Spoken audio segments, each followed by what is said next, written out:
Hello दोस्तों welcome back to my new blog. Finally देखंतु मु बाजार जाइଥିଲି माछ टिके नै आसली रोही माछ कटा जस्ट काटली मु निजे काटली काईना बहु मना कला दीपर काटिया को निजे काटली मोर तो सेटा एक्सपीरियंस नै कि काटली आ कोन करा हबो देखि पार एइथरे हमर बिरी पड़ी काटी की कोन हबो दही बरा आलूदम टे हबो सेति पई दहीटा मु नै आसली देखि पार हाफ केजी रो आरंभ हम देखिए माछ भजाटा केमती होउची तापर जानिबा तापर परवर्ती प्रोसेस दही दहीटा पड़की दही बराटा केमती हो दही बरा आलुदम टे चलो जीवा देखिबा एन तो माछटा मानली 1.5 किलो प्लस हबो ता संगु छोई कड़े रे भलान भजा होउची गोटे परस तो माछटा एमती कड़ा हेले भाजिले काढिले रहिबो किन खायको टेस्ट भी लागियो ता संग माछ भजा चलची बिरी पूरा कल सकाल पड़ता पूरा बढ़िया मत हो पूरा पेशा हो दही पड़ी गोटे दही बरा आलुदम हम जेटा न लगी था पूरा सब घर द्वार पूरा बांफरे सिंझ जाता चलन जी आगे कौन हो प्रोसेस देखिए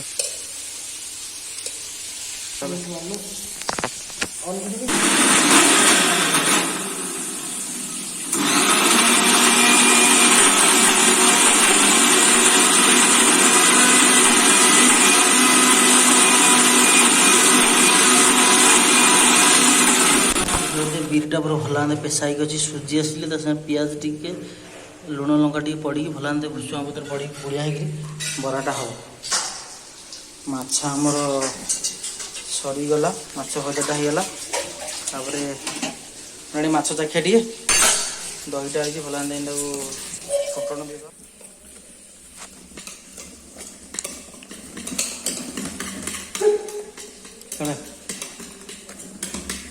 मम्मी कटाला बिरी ना अल्प बुआ देखिए बुआ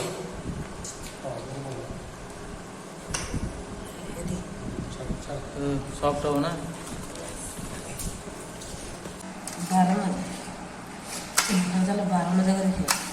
काट मजरू काटो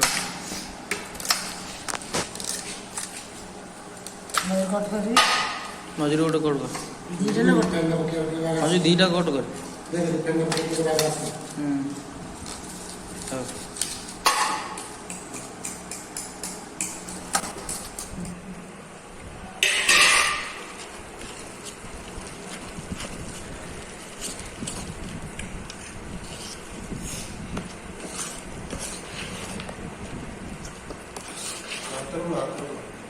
आओ कहीं तो गए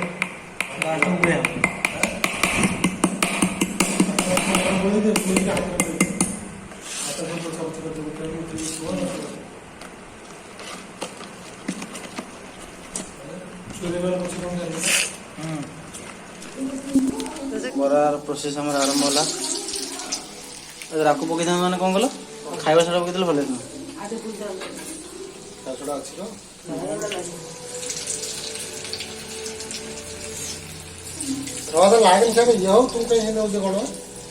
दाढ़ू पकौन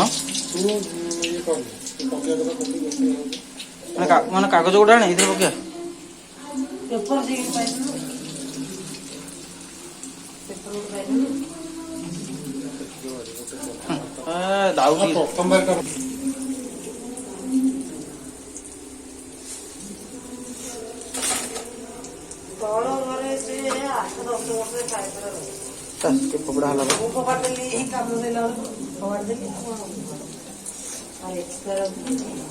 खाया शुणा ना ये पड़ो कि मोटा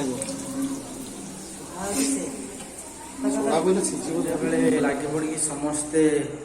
बरा तैयारू ता सहित आलुदम तैयारू दही आनी खाइबी देखा बढ़ा हवा ताकू टेस्ट करवा बराटा केमती लगुच देखते जो बरा होता थुआई बराटा खाई देखा केमती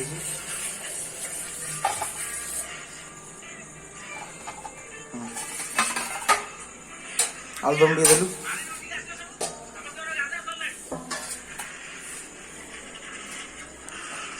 बेसी झोल फल दे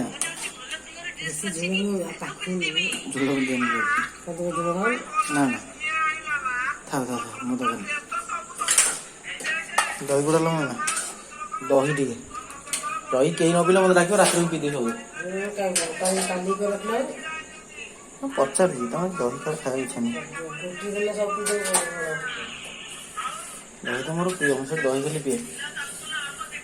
ସେଠି ନ ଏତିକି ତ ତମେ ତ ଉଡ଼େଇ ସାରିଲାଣି ସବୁ ଆସିକି ଥୁଆ ପିଆଜ ତା ଦେହରେ ସବୁ ପଡ଼ିଛି ବରାଟା ଅଧିକ ପରିମାଣ ବିରି ପଡ଼ିଛି ବୋଲି କେମିତି ହେଇଛି ତା ଭିତରଟା ଖିଆ ବରା ଦିଆ ମୁଁ ଖାଉଛି